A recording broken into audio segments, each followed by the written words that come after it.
Биз мусор перерабатывающий заводду кура турган болдук. Мен ошону күтүп аткам. Ошону сиздерге ачык бүгүн айтып коеюн. Чешский компания Регрин деген компания менен кура турган болдук. Биз дорожный картаны бүгүн эртең кол коюшабыз. Алдына да сиздер журналисттер ал жөнүндө да билесиздер. Качан башталып, качан бүтөрүн толук ачык айкын сиздерге айтып беребиз. Негизи бир единый оператор болот. Ошол оператор жана свалочный полигонду, мусорный заводду, тазалыкты, вывоздун баардыгын бир комплексный оператор ушу чектер менен биздин тазалык фирмасы чогуу иштешет. Акылбек Сөмбекович да бул предложениени колдоду. Ошо 45 миллион доллардык инвестиция келип, биз тараптан 15 жылга ушул заводду мусор маселесин аларга өткөрүп бере турган болдук.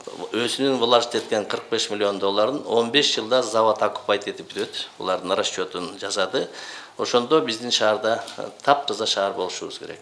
Таштандылар боюнча, кура турган завод боюнча анын жайгашкан жери ошо свалочный полигондо биз жер маселесин чечип бердик. Изыскание өткөзүп, топосъемкасын биз даярдап койдук. Себеби бул жумушту биз октябрдан бери алар менен чогуу жүргүзүп келатканбыз. Алар да анализин жасады, биз болсо жерибизди муну процессти ускорить этишин жасадык. Технологиялар өтө көп.